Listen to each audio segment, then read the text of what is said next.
یا جس بندے دا جے دے نال تعلق ہوئے گا، جس بندے دا جے دے نال یارانہ ہوئے گا، کل قیامت دا دن ہوئے گا انہاں دی صف اندر ہی کھڑا ہوئے گا۔ اوہ نیکاں دی کئی لوگ ہیں، نیک لوگاں دی صف اندر کھڑے ہون گے، کل قیامت دا دن ہوئے گا۔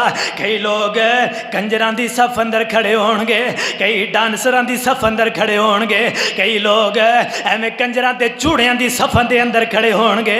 او کتنے خوش نصیب لوگ ہون گے جنہاں نو پیغمبراں دیاں صفاں مل جان گیاں، جنہاں لوگاں نو شہداء دیاں صفاں مل جان گیاں، جنہاں لوگاں نو حافظ قرآن دیاں صفاں مل جان گیاں، جنہاں لوگاں نو قاری قرآن دیاں صفاں مل جان گیاں، جنہاں لوگاں نو نمازیاں دیاں صفاں مل جان گیاں۔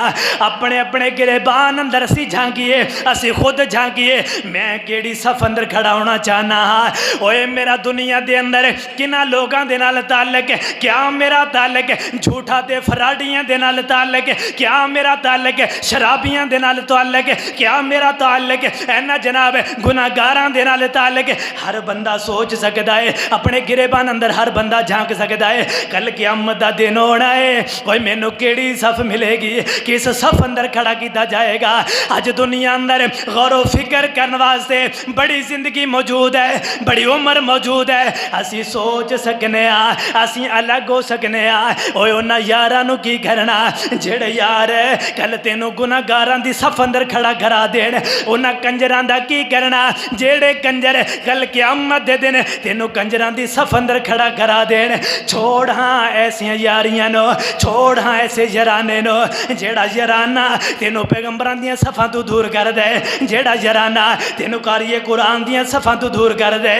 اپنا تعلق بناؤ نمازیاں دے نال، قاری قرآن دے نال، قرآن پاک دے نال اپنا تعلق بڑھاؤ۔ چاہندے ہو کل قیامت دا دن ہوئے اللہ سانو شہداء صدیقین سچے لوگاں دی صف اندر کھڑا کر دے، پھر اپنا تعلق نیک لوگاں دے نال بنانا ہوئے گا۔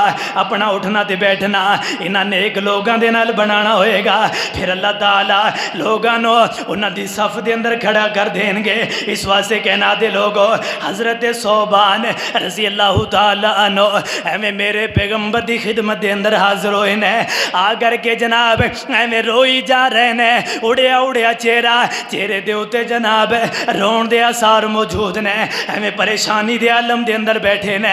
آقا فرماندے نے اے میرے صحابیہ اے صوبان آج کس وجہ تو رو رہے ہو؟ اللہ دے پیغمبر آج مینوں کوئی تکلیف نہیں ہے، مینوں کوئی جسمانی تکلیف موجود نہیں ہے۔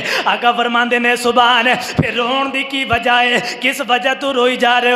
اللہ دے پیغمبر میں اپنے گھر دے اندر موجود ہونا، میں اپنے گھر دے اندر بیٹھیا ہونا، جدوں میں جناب اپنے بچیاں دے نال رل مل کر کے کھیل لواں، میں اپنی بیوی دے نال ہاسا مذاق کر لواں، پھر میرے دل اندر آ جاندا ہے اللہ دے پیغمبر تہاڈی محبت مینوں لے کر کے آ جاندی ہے۔ اے اللہ دے پیغمبر تہاڈی محبت مینوں کھینچ کر کے لے آندی ہے۔ اللہ دے پیغمبر جدوں بھی دل دے اندر تہاڈی یاد آندی ہے میں اپنے بیوی بچیاں نوں چھوڑ کر کے اللہ دے پیغمبر تہاڈے کول آ جانا۔ آقا فرماندے نے او میرے صحابیاں پھر رون دی وجہ کی ہے، کیوں روئی جا رہے ہیں؟ ایک کہنے لگی اللہ دے پیغمبر میں اس وجہ تو روئی جا رہے ہیں، آج دل اندر ہے تہاڈی محبت آئے، دل اندر یاد آئے یار میں پیغمبر دے کول نہیں بیٹھیا، اللہ دے پیغمبر اسی دستی تہاڈے کول آ جانے ہاں، اس وقت تہاڈے کول آ جانے ہاں۔ اللہ دے پیغمبر میرے دل اندر ہن خیال آیا ہے میں بھی مر جانا ہے، میرے پیغمبر نے بھی فوت ہو جانا ہے، میرے پیغمبر بھی دنیا چھوڑ کر کے چلے جان گے، پھر جدوں اسی جنت دے اندر چلے جانا ہے اللہ دے پیغمبر تسی نبیاں دے نال ہووگے، اللہ تانوں بلند مقام عطا کرن گے، اللہ تانوں نبیاں دے جناب محلات اندر تانوں جگہ عطا کرن گے۔ اللہ دے پیغمبر رو اس وجہ تو رہا وا، اللہ دے پیغمبر رو اس وجہ تو رہا، رو اس وجہ تو رہا۔ اللہ دے پیغمبر پتہ نہیں جنت اندر ساتھ ملے گا یا نہیں ملے گا، جنت اندر